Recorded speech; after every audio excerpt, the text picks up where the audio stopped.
Sa isang pamilya, hindi laging paborito ang bunso. Yun na po kasi ang naging naratibo ng publiko after nilang mapanood yung segment na Sugod Bahay Mga Kapatid sa noontime show ng TV5 na Eat Bulaga. Napansin po kasi ni Jose sa loob ng bahay maraming mga litrato na itanong niya kung sino yung mga nandyan, yung mga nakalagay. Ang eksena, bumisita ang host na si Jose Manalo sa bahay ng isang nanalong pamilya. Napansin niya na maraming mga nakasabit na graduation at portrait pictures sa pader malapit sa pintuan. Nang tanungin po ni Jose kung sino ang mga nasa larawan, sinabi ng bunsong anak na si Zane na puro kuya at ate niya ang naroon. Nang usisain ni Jose kung bakit walang picture ang bunso, sumagot ang nanay ng walang space. Ito yung clip, panoorin natin.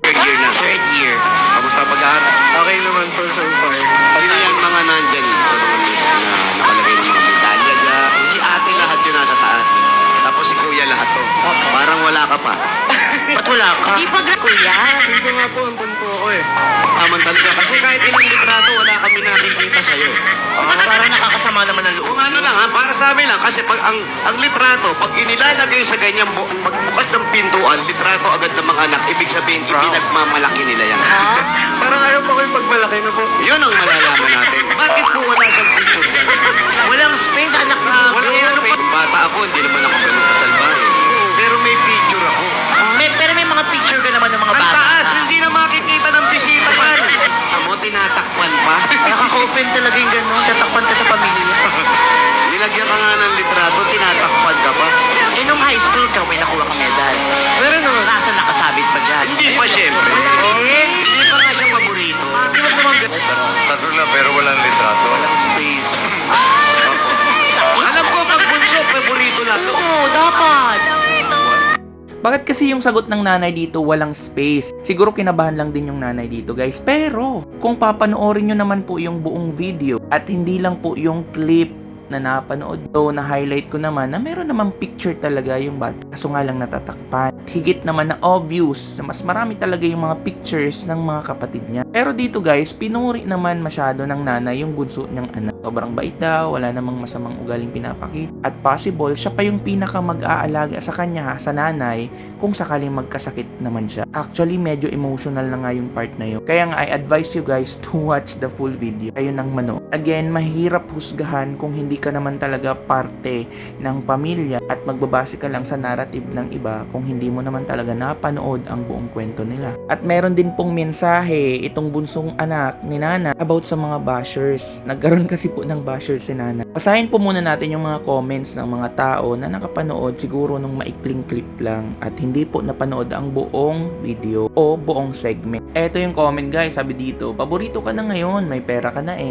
At least, na call out. Aray mo, mother. Eto pa, ngayon nyo nalaman na hindi lahat ng bunso o paborito. Minsan, kami yung tinuturing na black sheep of the family. The fact that reason walang space, yun kasi yung medyo off din talaga sa part ni Mother Earth. Pero mas gusto ko pa rin guys na encourage po kayo na panoorin yung buong video, yung buong segment talaga. Pero kung yun pa rin yung pumasok sa isip niyo, wala na po ako magagawa. Anyway, na real talk yung nanay, aray mo. Feel ko nga po, ampun ako eh. Yun, medyo awkward yung part na yun. Sabi ni Bebs, parang nalungkot si Jose para sa win. 80-80 magulang yan.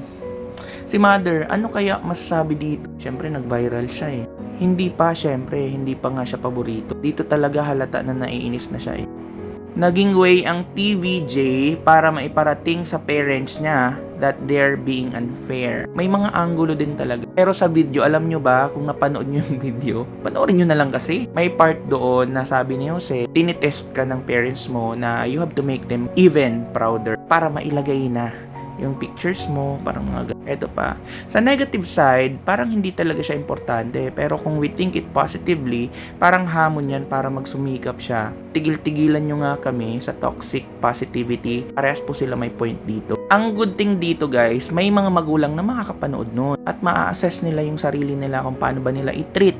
Mapabunso man, mapagitna, mapapanganay, at magsiserve din po talaga itong eye-opener. Lalo na doon sa mga napanood lang yung clip clip lang mismo. Mahaba kasi guys. Hindi totoo na bunso ang paborito. Panganay ang totoong paborito ng mga magulang. Kasi lahat ng pagmamahal, dyan unang binuhos. May point din naman. Eto pa, nakita ko yung picture. May mga class photo. I feel na mas importante pa yun kaysa sa picture ng anak mo. Pati siguro sa puso nila walang space. Guys, may mga sinabi nga po doon yung magulang. Halimbawa, kapag nagkaroon siya ng sakit, sana wag naman muna mother. Sino ba ang possible na makakapagbigay sa kanya ng alaga? At tinukoy niya naman at sinabi niya yung bunso. Kasi mabait din talaga, magalang, lahat na, maganda yung ugali. Sabi ni Manilyn, at nakangiti lang siya, pero alam mo, nasaktan siya, di nga lang pwede ilabas.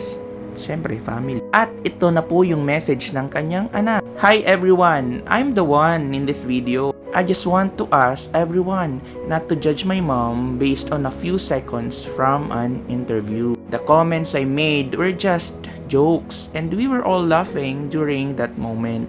My mom has always loved, supported, and sacrificed so much for me and our family. The photos on our wall don't define her love or how proud she is of me. Yun naman talaga yung makikita nyo guys kapag tinapos nyo yung video. There are so many things people don't see behind the camera. Please don't send hate or make assumptions about my mom because of a light-hearted moment that was never meant to be taken seriously. She's a wonderful mother and she doesn't deserve the negative moments. Thank you to everyone who understands and chooses kindness. I reached out to original poster direct at hindi pa daw na-acknowledge yung message niya. Anyway, kung siya talaga to, we better believe the child. And gusto ko talagang i-encourage kayong lahat na panoorin yung buong video. Pero I cannot please you kung ano bang mararamdaman nyo kayo naman yan, di ba? Ang importante dito na mas alam nila yung mga nararamdaman nila sa isa't isa kesa sa atin na nakapanood lang naman, ang iba nga limitado pa.